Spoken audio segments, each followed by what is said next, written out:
Hello chums, this is Brent Rose, and I just reviewed the DJI Osmo Action Cam for The Verge, and this is a collection of my test footage and comparison footage against the GoPro Hero7 Black, as well as the Sony RX0ii Mark II. The Osmo Action Cam really looks a lot like a GoPro, uses the same mounts and stuff like that. The biggest difference is it's got a front-facing screen, and I'll get into that in the review, but this is basically just the comparison footage. You can see also it's waterproof, and it did not leak, so that's good. So one of the big banner features is the rock-steady stabilization, which is similar to GoPro's Hyper Smooth, and you can see here it really does a very nice job. The horizon is not bouncing around very much at all.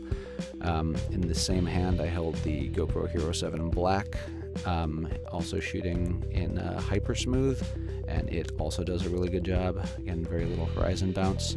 And you'll be able to see the two of them compared to each other here. Generally, they both do a really nice job here. The Osmo has a little bit more side-to-side wiggle, and the GoPro has a little more up and down bounce, but both are pretty negligible. One thing that you will notice, though, is that the DJI really crops a lot more than the GoPro does.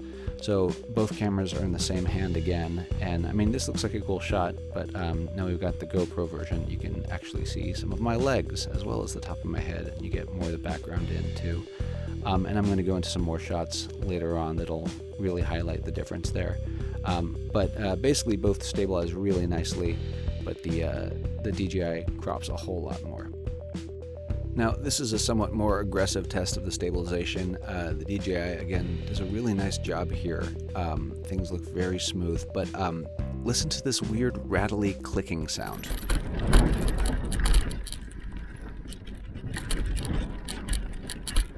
Yeah, it's really annoying and it sounds terrible. It's some part of my bike shaking around, but the GoPro, which you'll hear here, didn't really pick it up, and neither did the Sony. It's basically just wind and natural road noise.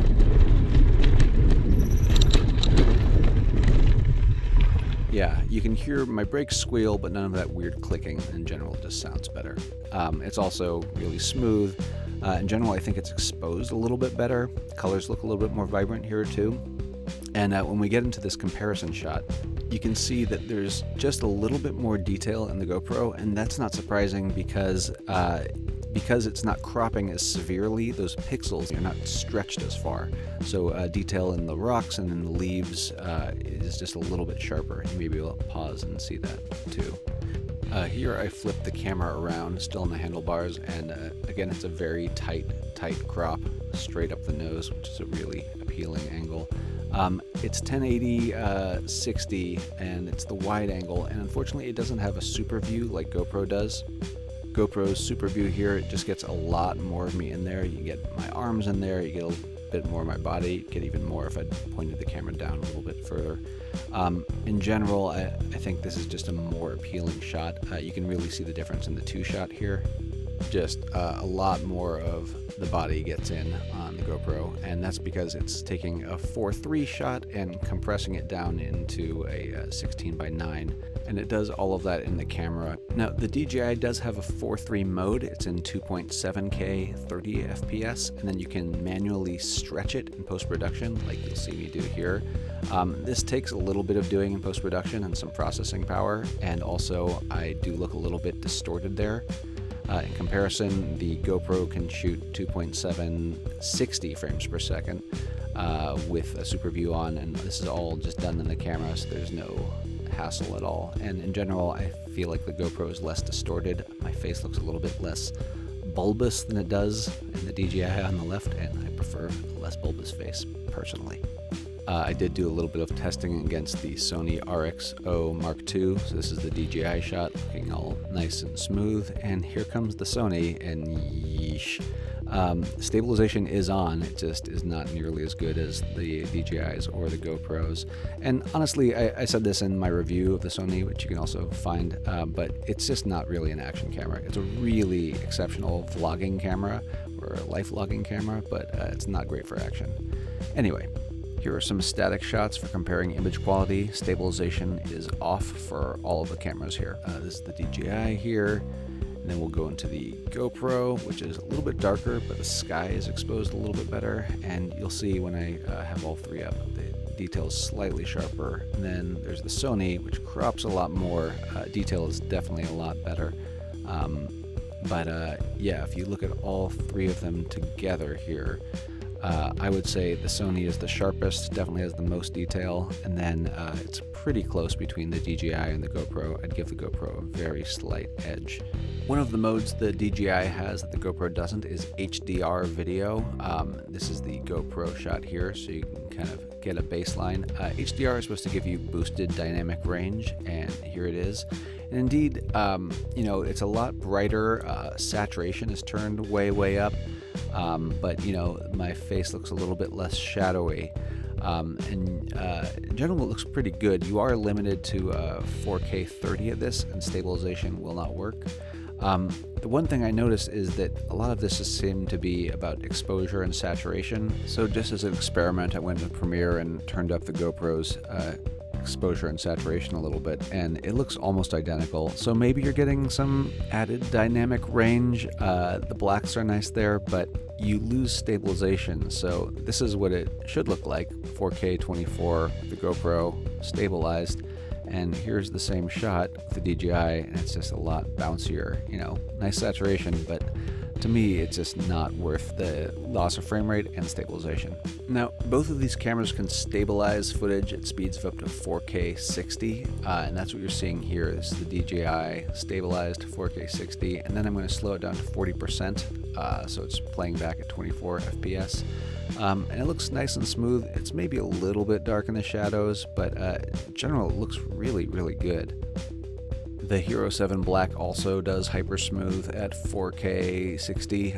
It was added in a firmware update a little while back, and it generally looks really good too. It's a little bit brighter.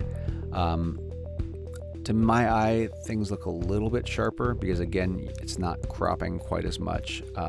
Slowed down though, you will see a little bit more of a bounce here, and that'll become a little bit more obvious when you see these two head to head. In general, I think the DJI is actually stabilizing a little bit better. It's a little bit smoother. It's not quite as much bounce, but you are, again, cropping a little bit more and losing a little bit more detail. And just to illustrate the crop here, we've got the DJI on top, and my hands are cut off when I'm fully extended, whereas the GoPro below it gets pretty much my full wingspan. Both of these cameras have a hyperlapse function, which is a stabilized time lapse. DJI's is limited to 2.7K, so we stretch it here to make it fit in the 4K frame. You do lose a little bit of definition that way. Here's GoPro's, which is natively in 4K, so you get a little bit more detail. I think exposure's possibly a little bit better too, but basically both of these look really good. The only real difference is if you want to be exporting in 4K, then the GoPro is going to be the higher quality image. The DJI has some cool flat color profile modes. It's called D-Cinelike, which is what you're seeing here. It's a little bit muted and flatter, and it gives you a fair amount of flexibility in post-production. So this is just sort of a basic correction here, and then get into some stuff a little more artistic, including black and white and this weird sort of orangey thing. This is again the normal color, and then D-Cinelike on the right, and then we've got a very basic correction on D-Cinelike on the right. And I'm not a colorist, so I did my best here, but somebody who's better at this stuff could do a lot better. This is the GoPro's regular mode on the left, and its flat color profile on the right. And then this is my correction of the GoPro, which to me looks oversaturated now, and I'm, again, not a colorist. Sorry about that, but you get the idea. And this is the Sony normal on the left. On the right is S-Log2, which we were all really excited about, and I did my best here, but man, the base ISO is 1000, and so there's just a lot of noise, which I got into in the review there. Anyway, the DJI has a built-in slow motion mode, which is to say you shoot a scene and it mixes it down into slow motion in the camera itself, so the file just in slow-mo and ready to go. I love that. I think it's great, and I don't know why the GoPro doesn't have that. DJI's is limited to 8x slow-mo though, which is assuming you're going to be mixing into 30p. Personally, I usually use 24p, and both of these cameras have a maximum frame rate of 240 FPS, so I'd really like to see a built-in 10x mode into DJI and built-in slow-mo into the GoPro period. And let's get into low light testing. This is the DJI at a 4K 24. Here's the GoPro. It's a little bit noisier, but color balance is a lot better, and certainly the best is the Sony, which is not surprising because the image sensor is twice as big, so twice as much light. This is a 200% crop. You can really see the GoPro is quite noisy. DJI is a little less noisy, but it's also a lot darker. Again, Sony's the definite winner, but I wanted to do a test between the GoPro and the DJI, so this is a 200% crop, and then I just color corrected the DJI and brought up the exposure a little bit to match, and it definitely beats the GoPro here. There's still a lot less noise, and detail is just much cleaner. And now, a mic test. This is just an audio test. Don't pay attention to the badness of my voice. This is just an audio test. Don't pay attention to the badness of my voice. This is just an audio test. Don't pay attention to the badness of my voice. Yeah. Sorry you had to hear that. So the Sony, I think, is the clear winner there, but it's also twice as much as the other two cameras. The GoPro and the DJI sound pretty similar. I think that GoPro is a little bit warmer, and it does a better job of muting unwanted noises like you heard in the bike. To me, the thing I keep coming back to is the crop factor when stabilization is on. So if I were snowboarding here, either part of my head would be cut off or a part of my board would be cut off, and that's really no good. This is a very long selfie stick too. In contrast, you see the GoPro in super view mode, and you've got tons of headroom and room below me too. So anytime the camera is pointed back at you from a short distance, like the end of a selfie stick while snowboarding or the nose of your surfboard, it's just going to be easier to get a better shot with the GoPro.